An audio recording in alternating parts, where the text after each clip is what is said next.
আচ্ছা, অভিজিৎ বাবু কাকে মার্ডার করতে গিয়েছিলেন? মানে পশ্চিমবঙ্গটা কতগুলো ভাঁড়েদের রাজত্ব চলছে, কতগুলো ভাঁড়। কুণাল ঘোষ বলছেন এ রাজ্যে 30 থেকে 35টি আসনে তৃণমূল কংগ্রেস জিতবে। এবং তিনি আরো বলছেন এবারে প্রধানমন্ত্রী হবেন মমতা বন্দ্যোপাধ্যায়, প্রথম বাঙালি পিএম। আমরা গিরগিটির রং পাল্টানো দেখেছি, কিন্তু গিরগিটির থেকেও দ্রুততার সঙ্গে যদি কেউ রং পাল্টাতে পারে তার নাম হচ্ছে কুণাল ঘোষ। তো বঙ্গ রাজনীতির ভাঁড় শিরোমণি বলে একটা পদ চালু করা উচিত, এবং সেই পদে সবার আগে মাননীয় কুণাল ঘোষকে সেই স্থানটা দেওয়া উচিত। তো তৃণমূল কংগ্রেস সর্বভারতীয় দল, স্যান্ডো গেঞ্জির বুক পকেট, গরুর গাড়ির হেডলাইট, তার আবার সাধারণ সম্পাদক অভিষেক বাবু রেখা পাত্রের থেকেও বোধহয় দরিদ্রতম সাংসদ পদপ্রার্থী। শাসক দলের নেতারা সব হঠাৎ করে দরিদ্র নারায়ণ হয়ে যাচ্ছেন কেন? প্রথমত, এই যে অভিযোগগুলো আপনারা বললেন বিচারপতি গঙ্গোপাধ্যায়ের বিরুদ্ধে, মানে এই অভিযোগগুলো দায়ের করেছে তো আমাদের রাজ্যের শাসক দল নিশ্চয়ই। তো রাজ্যের শাসক দল যে এই যে অভিযোগগুলো করেছে মাননীয় প্রাক্তন বিচারপতি অভিজিৎ গঙ্গোপাধ্যায়ের বিরুদ্ধে, রাজ্যের শাসক দল কোথায় নামাচ্ছে পশ্চিমবঙ্গের রাজনীতিকে? প্রাক্তন বিচারপতি অভিজিৎ গঙ্গোপাধ্যায়ের মতো একজন সুশীল, আপাদমস্তক, ভদ্র, একজন কড়া, অদমনীয় চরিত্রের দৃঢ়চেতা মানুষের বিরুদ্ধে শুধুমাত্র তিনি রাজনৈতিকভাবে রাজ্যের শাসক দলের বিরোধী দলের হয়ে নির্বাচন লড়ছেন, সেই কারণে সেই অজুহাতে তার বিরুদ্ধে এই ধরনের, এই যে আপনি যে অভিযোগগুলো বললেন, অ্যাটেম্প্ট টু মার্ডার। আচ্ছা, অভিজিৎ বাবু কাকে মার্ডার করতে গিয়েছিলেন? শ্লীলতাহানি, বেঞ্চ ভাঙা, এই যে অভিযোগগুলো, এই অভিযোগগুলো অভিজিৎ গঙ্গোপাধ্যায়ের সাথে যায়?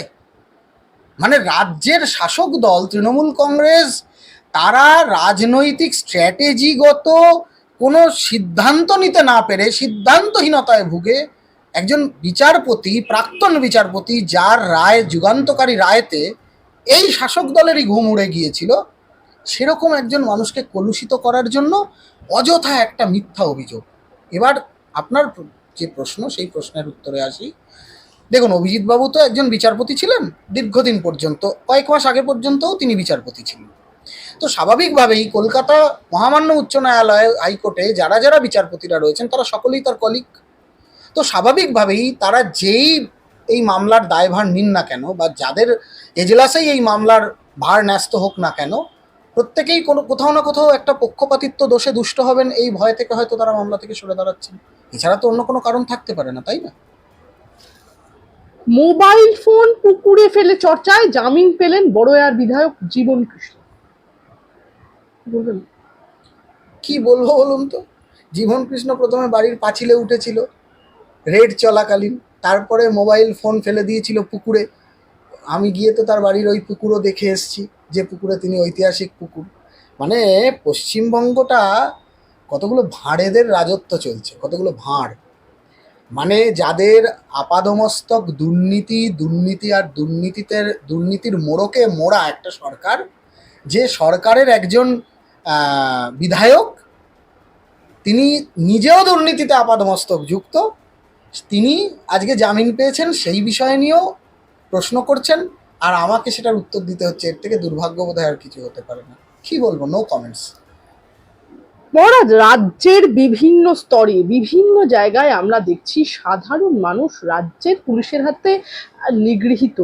সেখানে আজকে আবার আমাদের দেখতে হলো নাটা বাড়িতে গলা টিপে চুলের মুঠি ধরে একজন মহিলাকে পুলিশ ভ্যানে তুললো বাংলার পুলিশ। ভিডিওটিতে দেখা যাচ্ছে কিভাবে একজন পুলিশ আধিকারিক মহিলার চুলের মুঠি ধরে পুলিশের গাড়িতে তাকে ঠেলে ফেলে দিচ্ছেন। সর্বপ্রথম আপনাদের চ্যানেলের মাধ্যমে বলছি, ভিডিওতে যে অভিযুক্ত পুলিশকে দেখা যাচ্ছে তার বিরুদ্ধে মহামান্য নির্বাচন কমিশন ইমিডিয়েট অ্যাকশন নেবে।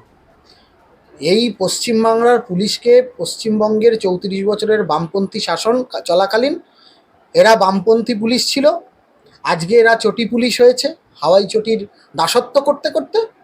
আজকে সেই পুলিশ যখন বুঝতে পারছে পশ্চিমবঙ্গের সাধারণ মানুষ এই সরকারটাকে ছুঁড়ে ফেলে দেওয়ার জন্য ভোট দিতে যাচ্ছে, গণতান্ত্রিক অধিকার প্রয়োগ করতে যাচ্ছে, গর্জে উঠছে চতুর্দিকে, তখন আপনারা গলা টিপে চুলের মুঠি ধরে গাড়িতে তোলার কথা বলছেন কেন?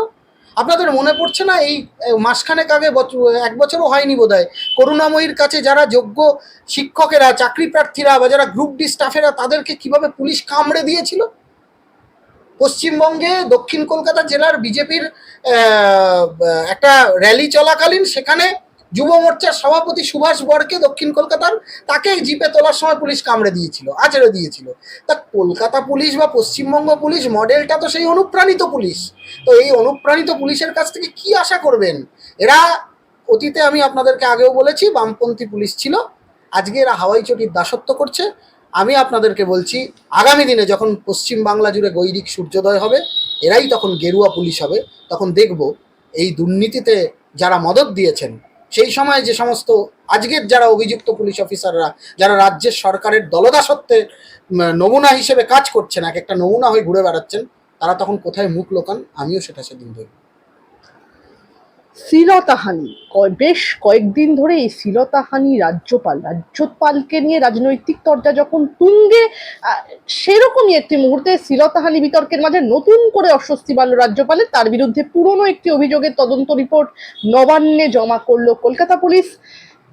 প্রসঙ্গত, একজন নৃত্যশিল্পীকে যৌন হেনস্থার অভিযোগের ভিত্তিতেই নবান্নর নির্দেশে প্রাথমিক তদন্ত শেষ করেছে লালবাজার, আর সেই রিপোর্টই জমা পড়লো নবান্নে। জানতে চাইছি, হচ্ছেটা কি বলতে পারে রাজ্য জুড়ে?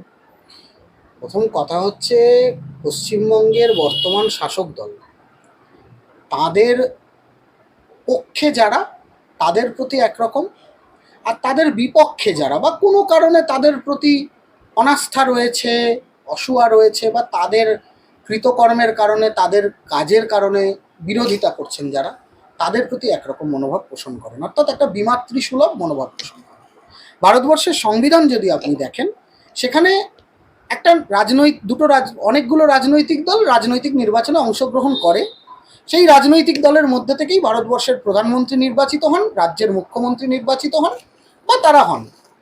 কিন্তু যখনই কোনো রাজনৈতিক দলের থেকে নির্বাচিত হওয়া প্রধানমন্ত্রী প্রধানমন্ত্রিত্বের শপথ বাক্য পাঠ করেন, বা মুখ্যমন্ত্রী মুখ্যমন্ত্রিত্বের শপথ বাক্য পাঠ করেন, তখন আর তিনি পার্টিকুলার কোনো দলের প্রতিনিধি থাকেন না।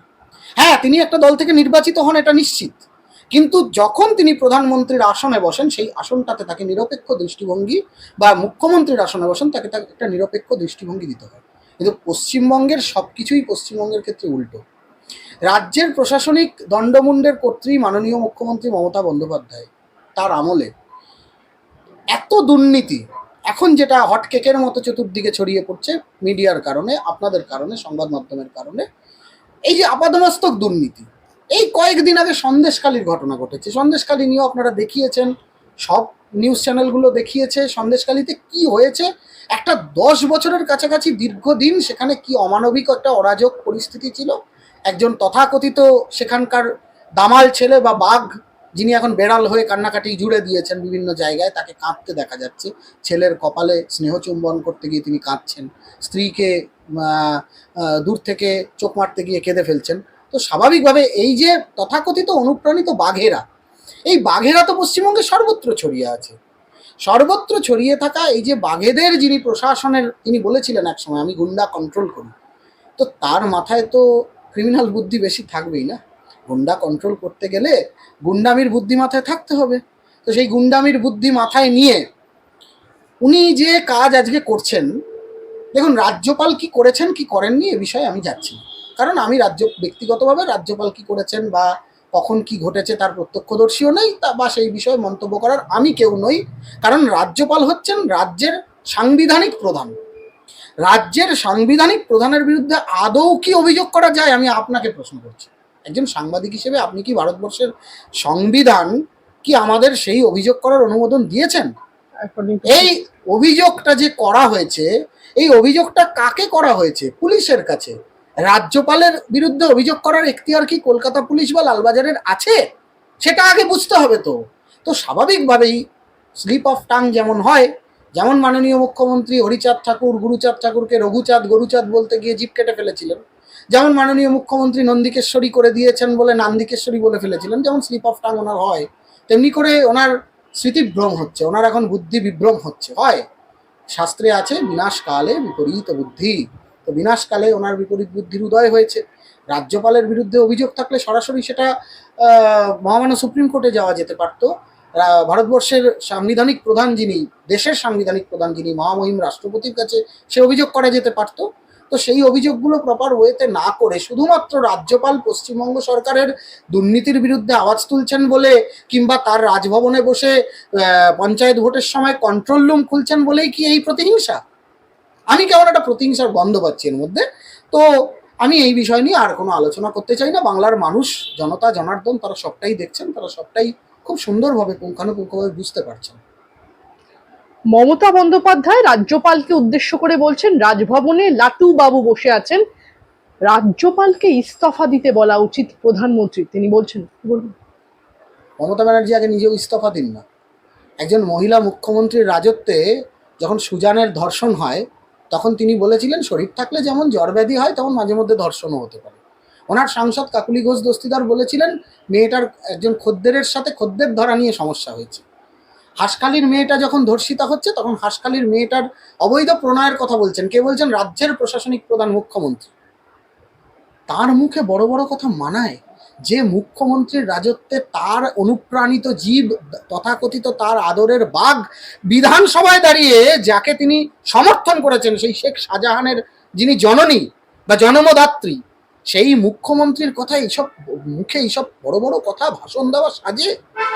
যার রাজত্বে, একজন মহিলা মুখ্যমন্ত্রীর রাজত্বে, সন্দেশখালীর মেয়েরা পিঠে বানাবার নাম করে রাত বিরেতে শাহজাহান শেখের কাছে ধর্ণা দিত, শিবু হাজরার কাছে ধর্ণা দিতে যেতে হতো বাধ্য হয়ে।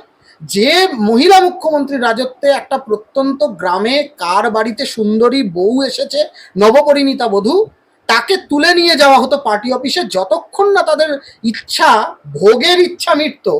কথাটা ইচ্ছে নয়, ভোগের ইচ্ছা। যতক্ষণ না তাদের কাম বাসনা চরিতার্থ হতো, ততক্ষণ তাকে রাখা হতো। ভূভারতে কখনো এরকম অভিযোগের কথা শুনেছেন? আমি তো বাপের জন্মে শুনিনি। তো স্বাভাবিকভাবেই উনি আগে ইস্তফা দিন। উনি আছেন কিসের জন্য মুখ্যমন্ত্রীর আসনে? উনি রাজ্যপালকে ইস্তফা দিতে বলার কে? আরেকটা কথা আপনি বলতে ভুলে গেছেন, আমি আপনাকে বলছি। উনি গতকালকে না পরশুদিনকে বলেছেন, রাজভবনে যেতে আমারই ভয় লাগে, পাশে বসতে আমার লজ্জা হয়। মাননীয় মুখ্যমন্ত্রীর অনেক বয়স হয়েছে, মাতৃস্বরূপা, ওনাকে আর আমি কোনো বক্রোক্তি করতে চাই না। তবে ওনার এই বয়সে আর ভয়টয় পাওয়ার মতো কিছু নেই। আর ওনার মতো মহীয়সী নারীকে, মানে যিনি আপাদমস্তক ইতিহাস নতুন করে রচনা করতে পারেন, ভূগোল নতুন করে পাল্টে দিতে পারেন, জীবন বিজ্ঞান ভৌত বিজ্ঞানকে নতুন করে নিজের মতো করে লিখতে পারেন, সিঙ্গুরের মতো একটা উর্বর কারখানা যেখানে তৈরি হতো, হাজার হাজার বেকারের কর্মসংস্থান হতো, সেখানে দাঁড়িয়ে সর্ষের দানা ছড়িয়ে দিতে পারেন, যিনি শিশুদের পাঠ্য গ্রন্থ, কবিতার বইও রচনা করতে পারেন, এপাং ওপাং ঝপাং, আমরা সবাই ড্যাং ড্যাং, চলো দেখি কোলা ব্যাং, প্রজাতির কি আছে ঠ্যাং, এসব কবিতা লিখতে পারেন। তো তার এত ভয় পাওয়ার মতো কিছু নেই। বিষ্ণু মাতা ওনাকে সুবুদ্ধি দিন, ওনার আরাধ্য দেবী বিষ্ণু মাতা ওনাকে সুবুদ্ধি প্রদান করুন, এটাই ওনার উদ্দেশ্য। কুণাল ঘোষ বলছেন, এ রাজ্যে 30 থেকে 35টি আসনে তৃণমূল কংগ্রেস জিতবে এবং তখন দেশের সবচেয়ে সিনিয়র এবং সবচেয়ে গ্রহণযোগ্য ব্যক্তির নাম হবে মমতা বন্দ্যোপাধ্যায়। এবং তিনি আরো বলছেন, এবারে প্রধানমন্ত্রী হবেন মমতা বন্দ্যোপাধ্যায়, প্রথম বাঙালি পিএম। কি বলবেন? কুণালবাবুর আমি ফ্যান, ওনার লেখার আমি অত্যন্ত ভক্ত। ওনার লেখা বন্দির ডায়েরি, এই বইটা আমি যতবার পড়ি, বিশ্বাস করুন আমি যে এত আনন্দিত হই এবং এত আমার ভালো লাগে কুণালবাবুকে। সমস্যাটা হচ্ছে, কুণালবাবু হচ্ছেন বঙ্গ রাজনীতির, আমি আপনাদেরকে আগেও বলেছি, এখনও বলছি, বঙ্গ রাজনীতির সবচেয়ে বর্ণময় চরিত্র। আগে ছিলেন অনুব্রত মণ্ডল, তারপর কিছুদিন তার মার্কেটটা নষ্ট করে দিয়ে সেখানে মদন দা উঠে এসেছিলেন, মদন।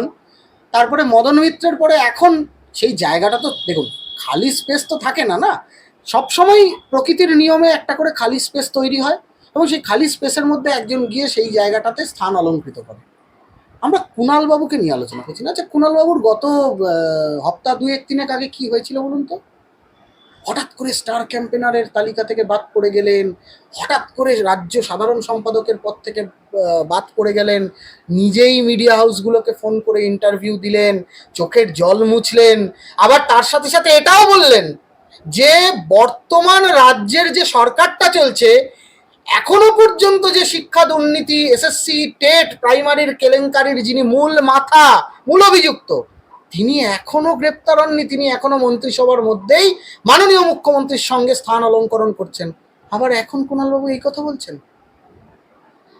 কুণালবাবুর, আমি জানি না ওনার বাবা মা বেঁচে আছেন কিনা, এই ধরনের মন্তব্য আমি সাধারণত করি না, যদি বেঁচে থাকতেন আমি নিশ্চিত তাদেরকে গিয়ে তো ওনার পিতামাতাকে, অবশ্যই তারা আমারও পিতামাতার সমতুল্য, তো তাদেরকে আমি প্রশ্ন করতাম যে আচ্ছা কি খাইয়েছিলেন বলুন তো ছেলেকে, কি খাইয়েছিলেন?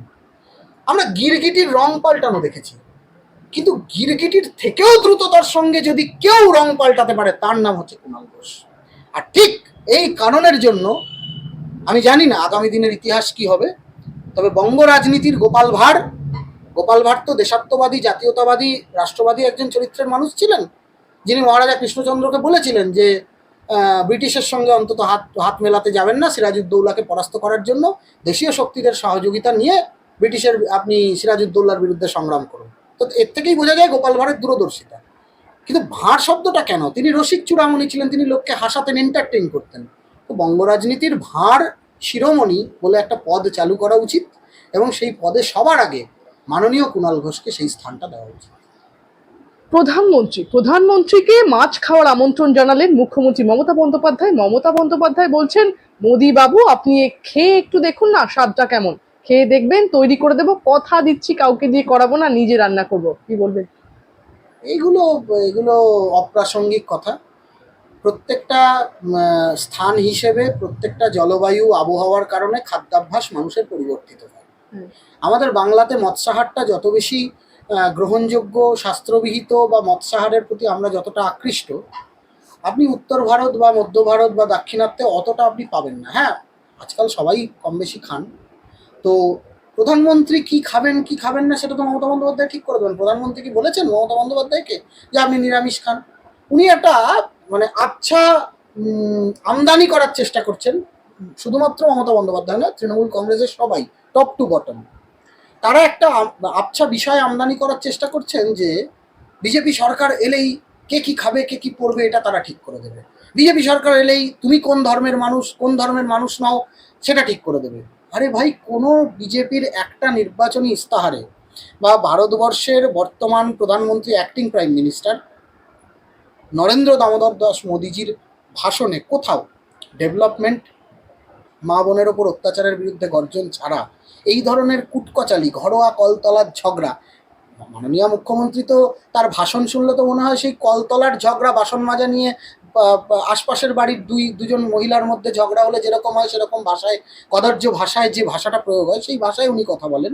তো উনি ওনার স্তরে প্রধানমন্ত্রীকে নামিয়ে আনতে চাইছেন। এটা কোনো নির্বাচনী সভার আলোচ্য বিষয়বস্তু হতে পারে না বলে আমি মনে করি। কোনো সুস্থ সবল রাজনৈতিক দলেরও এটা বাচনভঙ্গিমা, কোনো একজন দায়িত্বশীল যিনি রাজ্যের মুখ্যমন্ত্রী, আরও কয়েক বছর মুখ্যমন্ত্রী থাকবেন বলে স্বপ্ন দেখছেন, কয়েক দশক, মা মাটি মানুষের নেত্রী, তার মুখ থেকে এ ধরনের মানে অসভ্যচিত আচরণ, অভদ্রচিত ভাষা, এটা আশা করা যায়।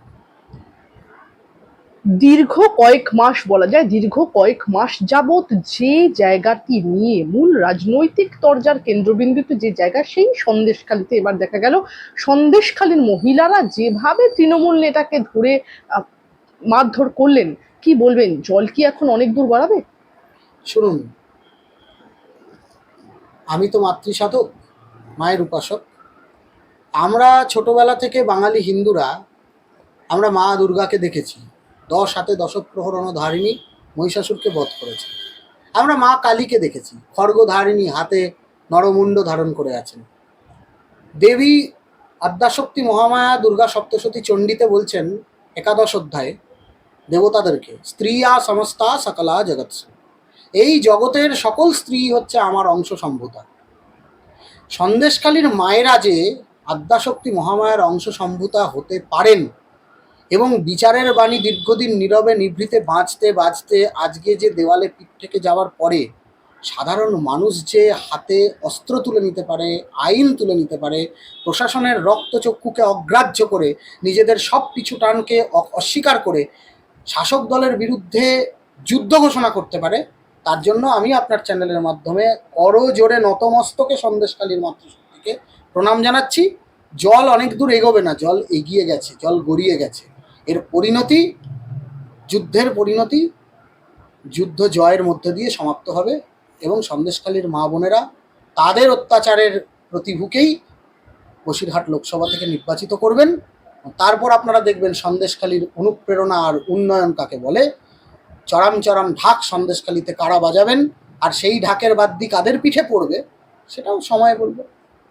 অভিষেক বন্দ্যোপাধ্যায় বলছেন শুধু বাংলা নয়, সন্দেশখালীতে বিজেপির দিল্লির নেতারাও জড়িত। কি বলবো? কে বলেছেন এই কথা? তৃণমূল কংগ্রেসের সর্বভারতীয় সাধারণ সম্পাদক বলছেন, অভিষেক বন্দ্যোপাধ্যায় এই কথা বলছেন। স্যান্ডোগেঞ্জির বুক পকেট। তৃণমূল কংগ্রেস কি সর্বভারতীয় রাজনৈতিক দল? বাংলার বাইরে আসামের এই আমাদের কোচবিহার পেরোলে পরে আসামের বর্ডার ক্রস করলে শুরু করলে তৃণমূল কংগ্রেস আছে।